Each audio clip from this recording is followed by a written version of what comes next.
This is the After Party, live with Kim McAllister. Pick a couch, grab a drink, and settle into the conversation.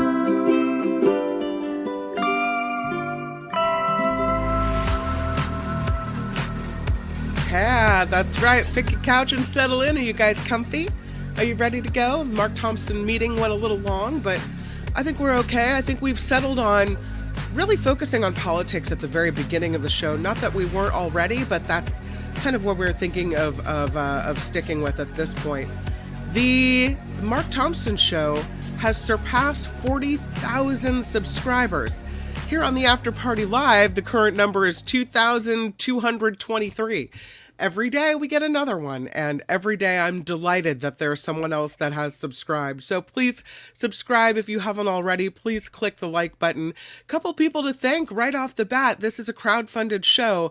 Your contributions are the reason that it carries on. And Wes, who has survived the tropical storm Debbie, throwing down $5. I should be throwing down $5 your way.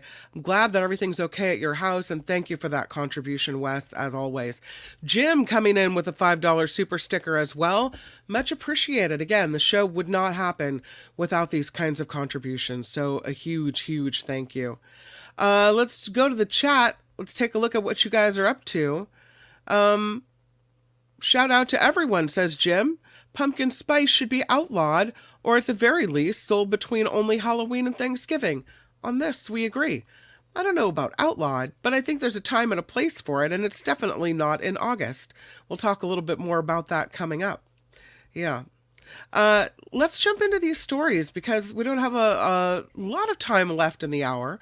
But the first story that I wanted to shine a light on is this crazy story out of Southern California, and it's about this lady, wild lady, who I would call her a Karen, except for we have some Karens on this show that I adore. So I don't want to do that to our Karens, so I'm going to call her Beach Bunny. I don't know anyone named Bunny, so I'm okay with messing with that name.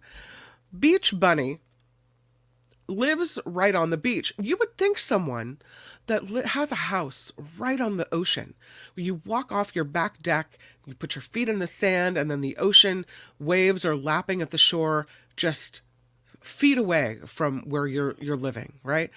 This would be a relaxed lifestyle. This would be, I don't know, one of these moments where you're happy, you're enjoying your life. But apparently, all of the people that come to the beach at Laguna Beach, that park their rear ends on the sand in front of her house, do not please her. She likes to think of this as her own personal backyard, and she doesn't want to share. The problem is here in California, you have to share. We really don't have private beaches in California. Beaches here are public access. And so she goes ballistic. She has this white cord. She's trying to cordon off this area that she feels is hers and hers alone. And she goes crazy. And I have to warn you that this is rife with swear words, the F word. This lady gets really, really ugly about this situation. And I just feel like we need to see it because I don't know if it helps us react better to things in our own lives when we're frustrated, to know that we could be captured on video like this. To me, it's just this outrageous behavior that seems to be more and more okay. And as we go toward this coming election, and we have, and I don't know what her political leaning is, but I can only assume that it seems like she's someone who's not giving and sharing, and she's not a we, she's a me. Does that make sense? She's all for herself. And so that leads me to believe that maybe she's a MAGA, but I don't know. But here's what happened on Laguna Beach in this very, very wild situation. So check it out. And sorry in advance for the swear words.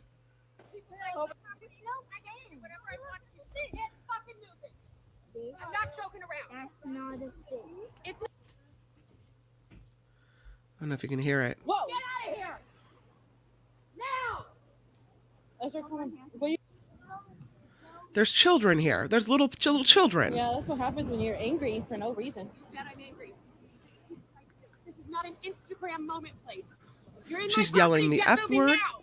Now you're in my property line. Move it. Ma'am, we're fucking walking. Pretty Yeah. fucking slow. Jesus Christ. Yeah. Use the word POV. Shut Pretty the fuck crazy up. stuff. Come on, Ethan. So she's screaming Yeah, at little get out of here. children Come on, Ethan. and families. She's kicking families off the beach. The beach, by the way, which she does not own. This is not private property. And as much as Beach Bunny wants everyone to think it's her property, truthfully, it isn't. And now she's busted. This woman who was captured on video yelling at people and children to move it and to get the F off the beach is being cited by the California Coastal Commission for trying to block access to public land. This video that you're watching has been viewed on TikTok more than 2.5 million times. This woman, as you can see, using this long white cord to try to block people off. And she's talking about the fact that they exist on the beach, these other people, is harassment on her home property. Well, the California Coastal Commission, which is the state agency that oversees more than 1,000 miles of coastline, says it's a violation of the California Coastal Act that the woman is verbally harassing these beachgoers. They say that cordoning off the beach with rope like that is not legal.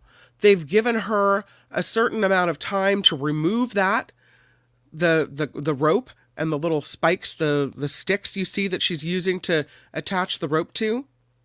She said she has to come into compliance or she could face fines of $11,000 per day.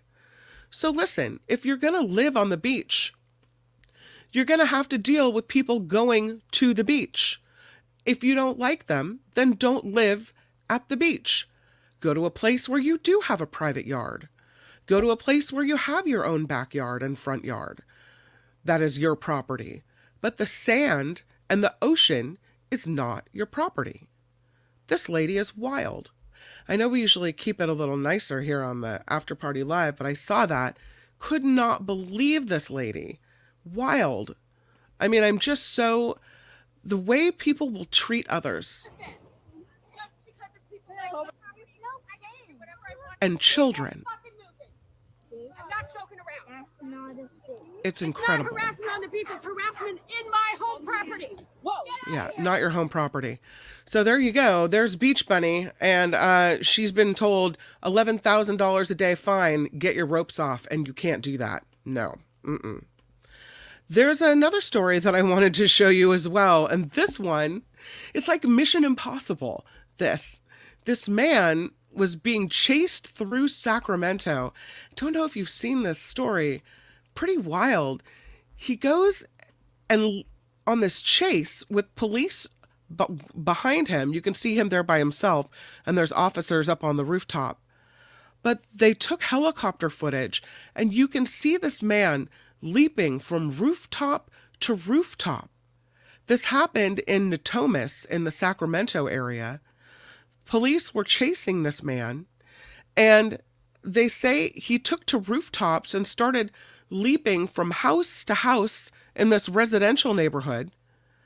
And he did it for nearly an hour, this leaping from house to house to house, before he gets stuck in a tree.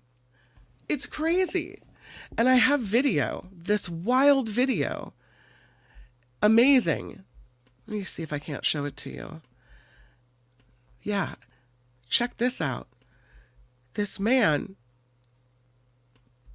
there he is, hopping from house to house to house.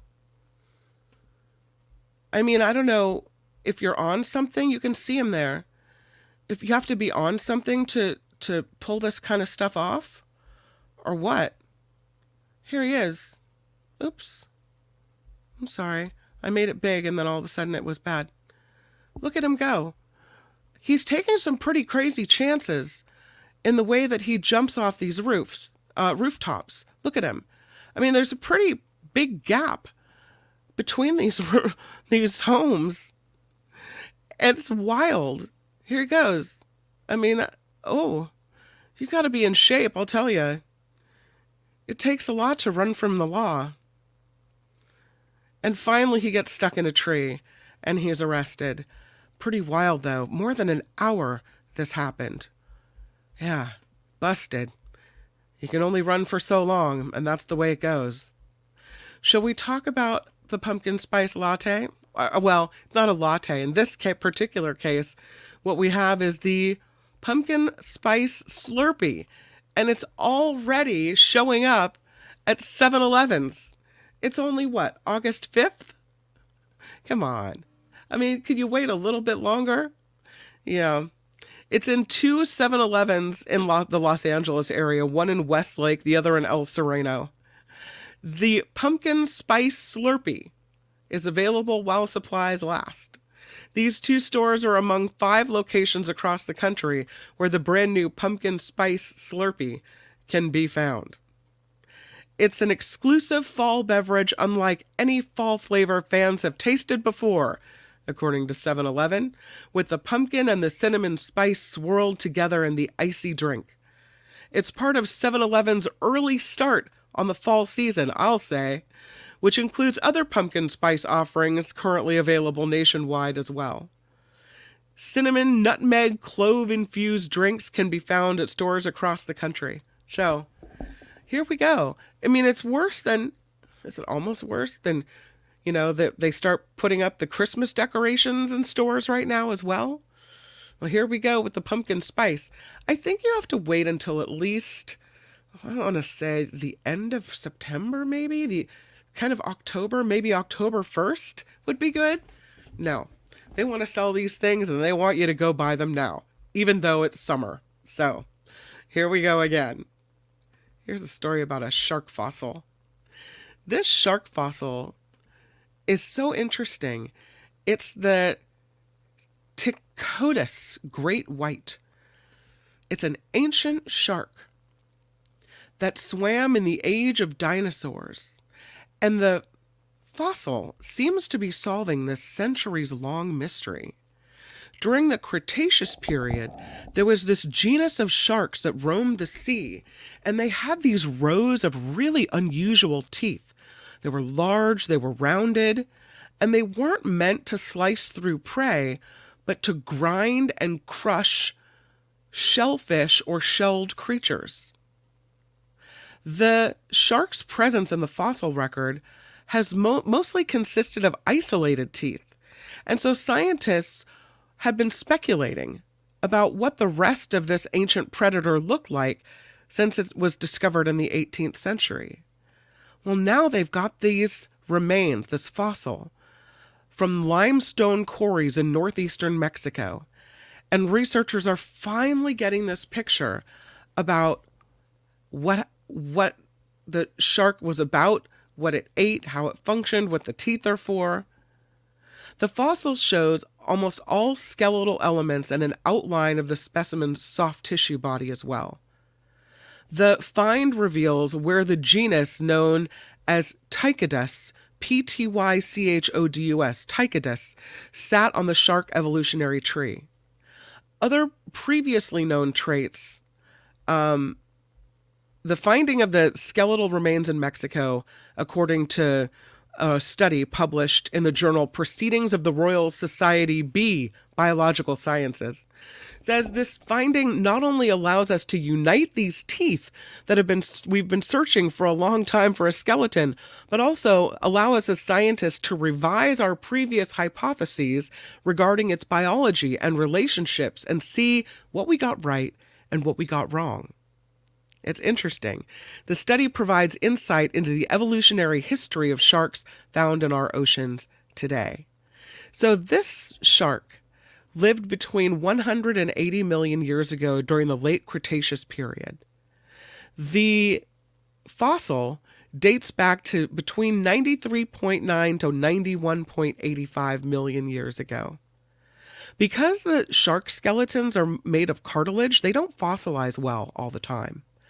And that really often only leaves archaeologists the teeth and maybe a few skeletal remains to figure out.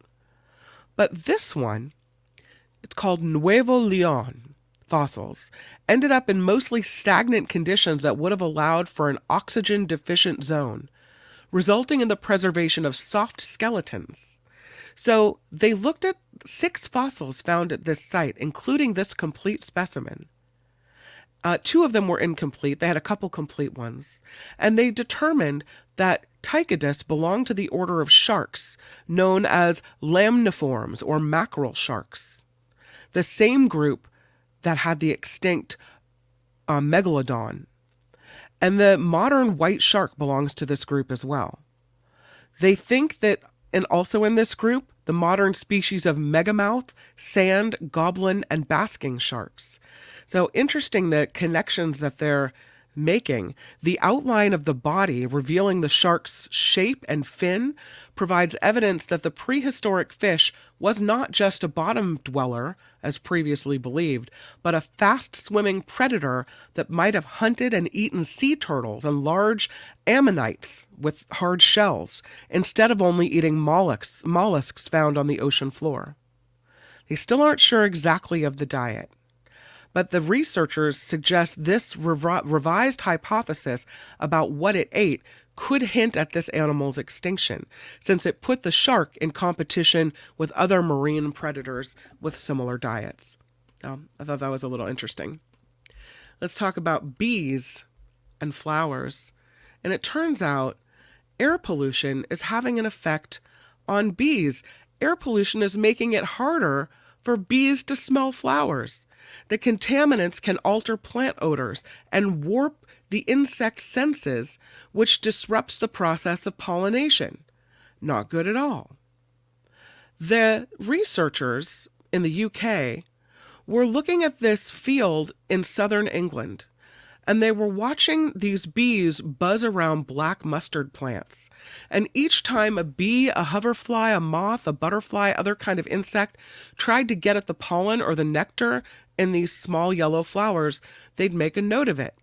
Some patches of mustard plants, they say, were surrounded by pipes that released ozone and nitrogen oxides, polluting gases produced around power plants and conventional cars. Others had pipes that were releasing normal air. So they looked at the pollination of the mustard plants in both of these scenarios. And the results, they say, were pretty startling. The plants smothered by pollutants were visited up to 70% fewer by up to 70% fewer insects overall. Their flowers received 90% fewer visits compared with those in the unpolluted plots. The concentration of pollutants well below what U.S. regulators consider safe. The study authors say we didn't expect it to be quite as dramatic as this. The co-author of the study, his name is Robbie Girling. He's an entomologist at the University of Southern Queensland in Australia and a visiting professor at the University of Reading. He says that this growing body of research suggests that pollution can disrupt insect attraction to plants. And this is at a time when a lot of insect populations are already suffering deep declines because of agricultural chemicals, habitat loss, climate change.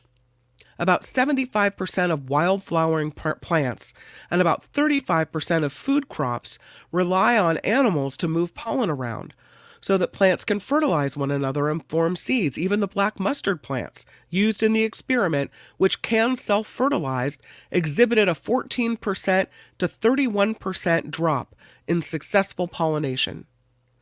The scientists are still working out how strong and widespread these effects of pollution are and how this whole thing operates. But they're learning that pollution may have a surprising diversity of effects, from changing the scents that draw insects to flowers to warping the creature's ability to smell, to learn, and to remember. And the researchers say we're only touching the tip of the iceberg, if you will, in terms of how these effects are influencing these pollinators. And it's sad, things we don't think about. We're thinking about the air we breathe and its effect on our health and not looking at everything else. Let's talk about another fossil. This is a mollusk fossil, the spiny slug mollusk. What's interesting is that when they first saw this, they thought it was a rotting little plastic bag. But on closer inspection, they realize it's a 514 million year old fossil. Maybe one of the first mollusks to actually crawl around on the earth. This creature, this mollusk species, which has been extinct for years, they think crawled along the ocean floor 500 million years ago.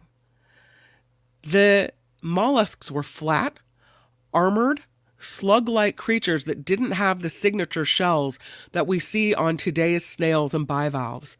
The species was covered with a hollow cone-shaped bunch of spines called sclerites. The study on this mollusk is published August 1st in the journal Science. It's called the Shishania, and it was discovered thanks to some well-preserved fossils uncovered in the Yunnan province in southern China. It's a newly named species, and it dates back to the early Cambrian period, about 514 million years ago. And how cool is that we're even looking at a picture of this fossil? The specimens of the Shishania the team studied are just a few centimeters long. The spiky cones are made of chitin. It's a crunchy material also found in the shells of modern insects, crabs, even some mushrooms have it as well. The fossils were preserved upside down, which indicates that it likely had a muscular foot similar to a slug, and it would have used that to creep around on the sea floor. Unlike most mollusks, it didn't have a shell that covered its body. But we're learning a lot more about this. Its body was made of soft tissues that typically don't preserve well in the fossil record, just like we saw with that shark. So it's made them a little challenging to study. At first, the scientists said, we thought the fossils, which were only about the size of a thumb, were not noticeable. But under a magnifying glass, we saw the strange, spiny, completely different from any other fossil-looking creature. So they said, at first they called it the plastic bag because that's what it looked like, a rotting little plastic bag. But then they found more of these fossils and analyzed them in the lab and realized, indeed, it was a mollusk. So, look at that. Fascinating. We talk about background checks for a moment as we leave our animal segment and talk about background checks are not good enough according to a new study. The background checks are insufficient to cut gun homicide rates. Now, maybe background checks in tandem with other things may make a dent, but there's a study that says states that require gun permits rather than relying solely on universal background checks have firearm murder rates that are 18% lower on average. The research is in the journal JAMA Network Open. The findings, they say, done by the Tufts University School of Medicine in Boston, cast doubt on the main strategy currently being used by gun violence prevention advocates and policymakers to reduce firearm fatalities. If state lawmakers really want to reduce gun violence, according to this study, the most effective policy they can enact is one that requires permits in order to purchase or possess a gun. The researchers compared firearm murders in 12 states with universal background checks but no permit requirements against those in 7 states that have gun permit laws on the books as well, the data from 1976 to 2022. And the states that required gun permits saw reductions in shooting deaths ranging from 2 to 32%, but background checks alone made little difference. So, we know these requirements vary from state to state, but the permit laws typically require people to go through a series of checks before they get authorization to buy a gun from various dealers. Once you get the permit, it's usually valid for several years. And the state-level criminal databases maintained for gun permit laws are more consistently kept up to date. They're more likely to record lower level crimes like domestic battery or driving under the influence. The researchers say people with criminal records can buy a firearm when a background check takes so long that it passes the 72-hour window in which a person can legally be kept waiting for a gun. The permits can immediately be suspended upon conviction of a crime that disqualifies gun ownership, while background checks might take some time to catch up to that conviction. So they're saying permits are a better deal than background checks. Seems like maybe both together might even be more successful. A lot of people sit around a lot.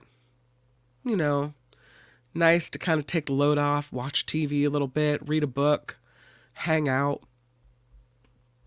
This sedentary lifestyle is not so good for our health. But a new study shows exercise may counter damage to the health from sitting too much. Pardon me, COVID. So this is good news for people who are sedentary for 8 or more hours a day. The researchers say you can lower your overall risk of death, especially risk of dying from heart disease, if you perform 140 minutes or more of moderate to vigorous physical activity every week. So you can keep sitting around as long as you do your 140 minutes of moderate to vigorous exercise a week. The results show the importance of encouraging people to work out every week, particularly for those individuals whose life circumstances necessitate prolonged sitting in particular. So if you're a driver, if you're an office worker, right? The researchers involved in the study done at the Columbia Mailman School of Public Health examined data from more than 6,300 people with diabetes who participated in the National Health and Nutrition Exam between 2007 and 2018. Managing the elevated mortality risk in this high-risk population, particularly pressing, they say, given the widespread diabetes epidemic and the tendency among adults with diabetes to sit more and to move less. The survey included asking people to estimate the amount of time they spent each week performing moderate to vigorous physical activities, as well as the amount of time they spent sitting. The federal guidelines recommend people get at least 150 minutes of moderate intensity physical activity every week, or 75 minutes of vigorous intensity exercise. That could be walking fast, doing water aerobics, playing doubles tennis, even pushing a lawnmower. People who sat around for 8 hours or more daily had a 77% increased risk of dying early if they got less than 140 minutes of moderate or vigorous physical exercise every week. Those who met that 140-minute goal had just a 20% increased risk of early death. So see, just getting up a little bit, moving around, can make a big difference. People sedentary for 8 hours or more daily had nearly 3.5 times increased risk of dying from heart disease if they got less than 140 minutes of moderate or vigorous physical activity. But if they exercise 140 minutes or more, their risk of dying from heart disease declined by 11% despite their sedentary behavior. So there you go. Just got to get up. Even if you feel like sitting most of the time, got to get up and move it for a little bit of the time. And we go to the Olympics and talk about what's going on here. Did you know they got swag bags at the Olympics? They did. And that includes a new Samsung phone. Yeah, they got a high-tech swag bag for Paris 2024. And that includes swimwear made from space material, infrared blocking clothes, and Samsung phones so they can take podium selfies. The athletes received new Olympic-themed Samsung flip phones. One team member from Tokyo, it was at the Tokyo Olympics, it was a Great Britain member, athlete, said, my phone, my Samsung phone from the Tokyo Olympics is just about dead. So I was really excited to get a new one in the swag bag. Very cool. She said, I've been desperately trying to get the Tokyo phone to last because I was crossing my fingers. And luckily for her, this year's goodie bags did come from this phone. I didn't know that all the athletes got goodie bags, but apparently the goodie bags at this year's Olympics, pretty nice. Speaking of high tech at the Olympics, there is an AI ad that is now being pulled from the Olympics. It showed AI writing a little girl's letter to an athlete for her. Google is now pulling it because critics were saying, wait a minute, this is not the best use of AI. The ad showed a father using Google's Gemini AI chatbot to help his daughter write a fan letter to a U.S. Olympic track star. But people online were questioning why Google would want to replace a child's creativity with words written by a computer. Makes a lot of sense, doesn't it? Does the athlete want to receive a letter from AI or a letter from a young child who's looking at them as inspiration? Google says. Initially, they defended the ad, saying it showed how Gemini could provide a starting point for a piece of writing. But then on Friday, they pulled the ad and they said this. Well, the ad tested well before airing. Given the feedback, we have decided to phase the ad out of our Olympics rotation. It was a big miss for Google. They're trying to make Gemini the answer to OpenAI's ChatGPT. And they're trying to incorporate this AI technology throughout all the Google products like Google Search and Gmail and everything else. But you're looking at this ad where instead of this little girl being able to express herself in her own words, a computer does it for her. And it really, according to the folks that are complaining about it, highlights the fact that technology could take jobs away from people in creative fields like writers, musicians, visual artists, everything else. I don't know about you guys, but if you're watching YouTube or you're watching Reels and you see these shorts come on, and the minute that AI voice pops on, the first thing I do is click away. I don't want an AI voice. I don't want to hear that. That's not of interest to me at all. In the same way that a fan letter written by a computer wouldn't be of interest to me if I was someone who was receiving it. So, Google, and about face, the ad comes down in a real hurry. Speaking of AI, though, and ways that AI could make our lives better, it turns out AI is coming to Taco Hell, or Bell, as the case may be. They're going to use AI in the drive-thru. Now, I thought McDonald's tried this recently, and it didn't go very well. But now we have Taco Bell. And they're going to expand the use of artificial intelligence voice technology in their drive-thru. And they're going to do it at hundreds of U.S. locations by the end of this year. So when you pull up to place your order at a Taco Bell drive-thru, there's a very good chance you'll be talking to a computer and not a human employee on the other end. Weird, but okay. Now, again, they're not the only fast food chain to test having customers talk to AI in the drive-thru. But McDonald's, who had tried to do this as well, pulled the plug on their AI ordering technology because customers kept complaining about the system getting their orders wrong. Viral videos showed customers ending up with absurd orders as the result of McDonald's AI drive-thru technology. One woman who apparently didn't order 9 sweet teas got them. One video showed a woman yelling "stop" at the screen as it tallied up 24 orders of chicken nuggets. AI going a little crazy. So we'll see how it does at Taco Bell.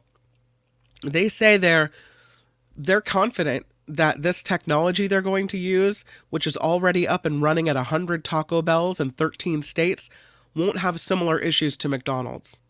that it's actually led to greater ordering accuracy and happier employees and shorter drive-through wait times. So, I don't know. Pardon me, cough break. Yeah, I there's something about, even through a speaker, having a connection with another person. We're back to this again, you know? I remember once I went through a drive-through on the way to Tahoe, and there was this man that had the deepest, sexiest voice. And everyone in the car, the minute he started speaking, we're like, oh, ho, ho, ho. These things won't happen anymore. You won't have these experiences, these interesting interactions with people through the speakerphone, and then you drive around and you get to see each other face to face. I don't know. I thought this was an interesting story about, specifically this story about friendships between women. The story comes from CNN, and it's about this new book on female relationships and the 3 things that are most important to women. The book is called Fighting for Our Friendships: The Science of Art and Conflict and Connection in Women's Relationships. The author is Jackson. And what Jackson has to say is that there are the 3 S's of relationships among women that are the most important things.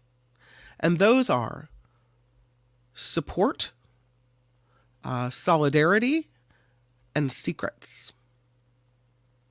The author, Danielle Bayard Jackson, said in studying research on women's friendships, she said it didn't matter what discipline she was looking at: anthropology, sociology, psychology, sociolinguistics, whatever it came to discussions of gender differences and social differences, she said she kept seeing the same 3 things emerge.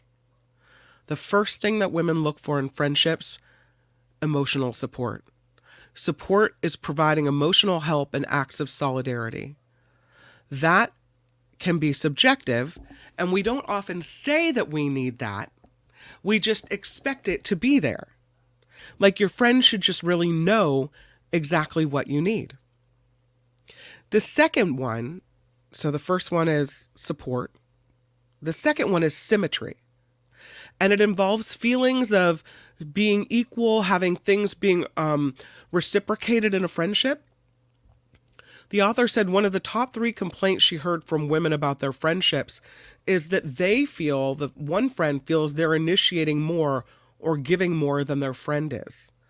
And the lack of symmetry, she said, can show up in comments like, I just feel I don't know her anymore. We're not the same. A sense of symmetry in a friendship is very important to us.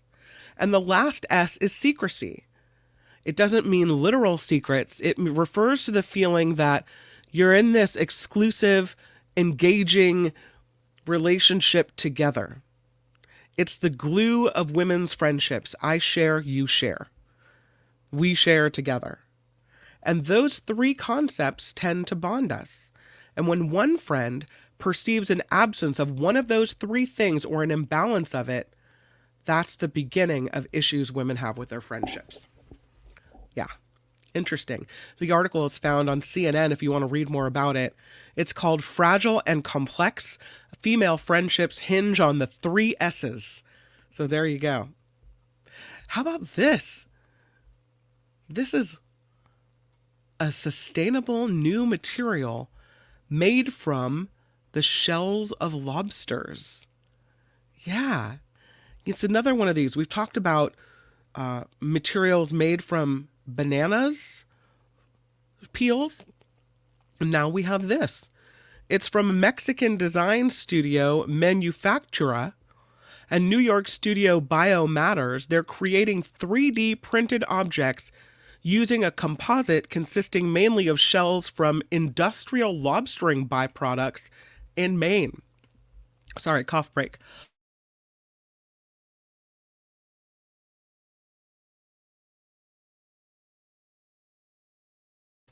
My bad, I'm sorry. But this is interesting, I think. The 2 studios really looking at the significant lobster production and waste material from shells, usually developed when lobsters are canned or otherwise processed on site. So what they did is they crushed the shells of American lobsters into a very, very fine substance. Call it lobster powder, if you will. And then they added binding agents like clay to the powder. And here it is. They mix it up and you have clay and lobster powder together. And you can make things out of this.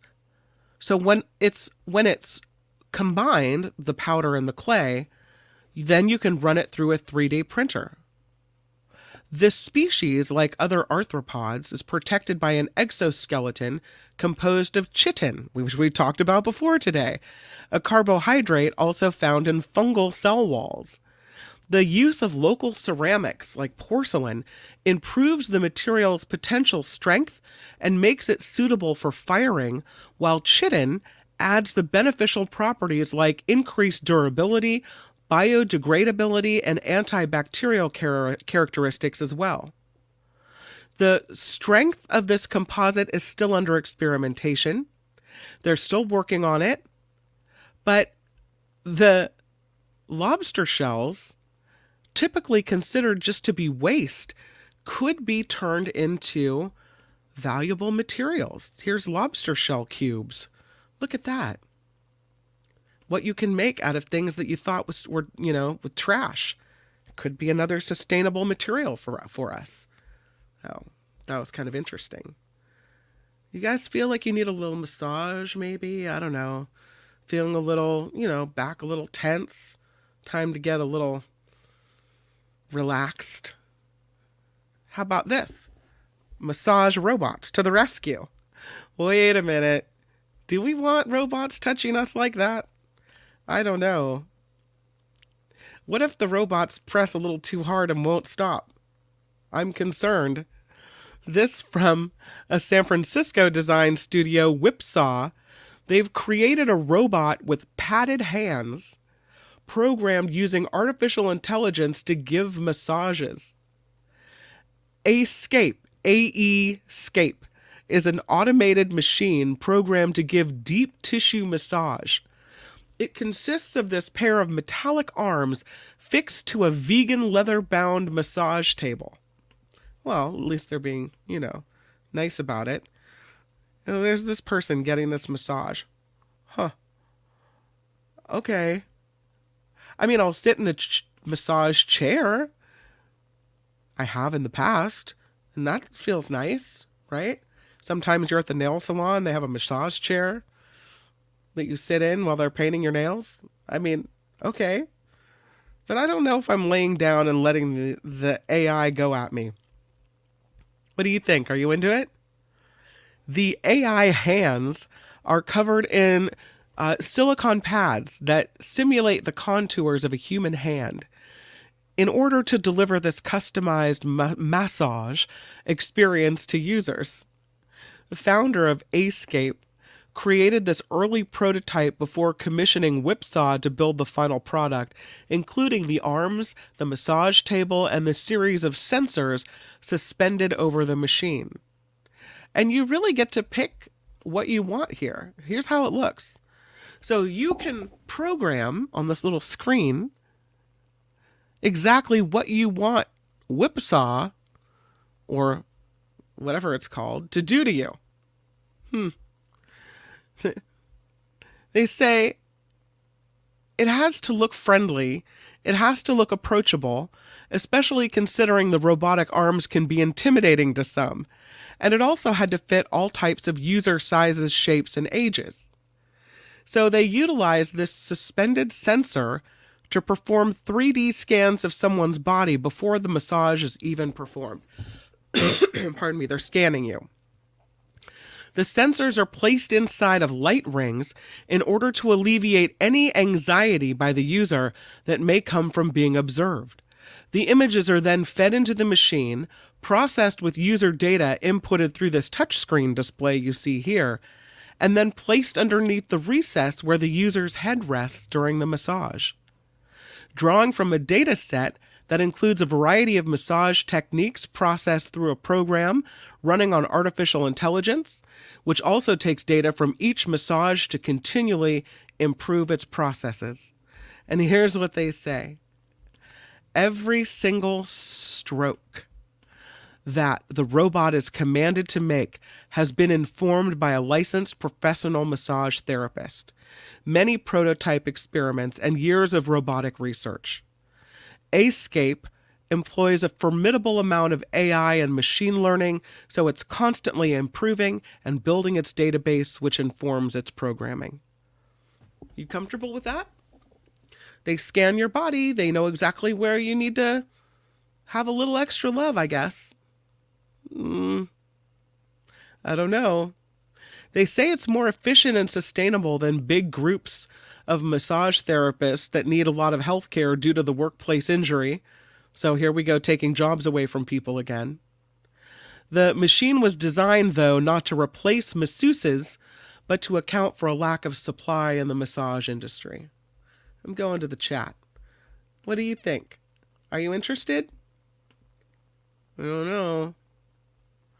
Knit One Pearl One says, I have a coworker who's given me quick back rubs when sitting. I've begged her to go to massage school. She has the best touch, a true natural. It's also human touch, right? That's part of it all. Spencer says that's some weird stuff. Ms. Organic says, I used the massage chair at the airport, but I don't think they'll put that table at the gate. I don't think so either. John, what could go wrong? Indeed. Just Give Me the Truth says, there are people so rich that this is a market. Seems like there are more important uses for capital. I don't know. Susan thinks it sounds a little creepy. I guess that I'm with John. What could go wrong? And this has me thinking, what if it goes awry? What if it starts pushing on you and won't stop? It's a computer. It's not a person. It doesn't respond when you say, stop, that hurts. I don't know. Maybe it's the best thing invented. Then again, I have questions. I'm not sure, and I don't know. Lastly, let's discuss this bubble house. This house is in Japan. It's part of a design challenge, I guess you could say. This house in Japan is more than 100 years old. But this design team has created what they call an ephemeral bubble, designed to resemble a bubble being blown out of the house, like a giant piece of bubble gum. They did it for the Ekigo Sumari Art Triennial in Japan. They used PVC membrane to form this giant bubble outside of this old house named China House Huiyuan, used to showcase Chinese art and culture. They say they did it to open a dialogue with ancient Japanese countryside. The design, they say, adds a temporary flexible space that mimics the lightness and the translucence of breathing air. It's kind of cool at night. Pardon me for coughing. It's interesting. I don't necessarily think the modern look of the bubble goes with the 100-year-old house, but okay. So it's attached to the house, and it rises and expands to form a space that can be used for performances or ceremonies. They call it a biomorphic design informed by nature. They think, or hope, that it will encourage spiritual exploration. I don't know. That's a pretty big hope for a bubble outside your house. They say the concept of the bubble introduces a playful, interactive space, making the experiential installation ideal for emotive and spiritual exploration. I don't know. You want a house bubble? Who wants a house bubble? Made of PVC. I think I'm just going to go for the pergola. Maybe a little overhang. I don't think I need the bubble. No. Interesting, though. Interesting bubble. That leads us to the end of today's After Party Live, but I can't thank you enough for being here. Tomorrow, we have David K. Johnston on The Mark Thompson Show. We'll have another fun Travel Tuesday here on the After Party Live. Please click subscribe if you haven't already, and have the really good rest of your Monday. I hope it's a really good one. By tomorrow, we'll know who Vice President Kamala Harris is choosing to run on this campaign with and serve in the White House with. So it'll be the next, I would say 24 hours will be pretty exciting to get all this information. I hope you guys have a really, really good day. Make it a good one, and I'll see you back here on YouTube tomorrow. The After Party Live would like to thank the following contributors and viewers like you.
Thank you, Spencer. Yay!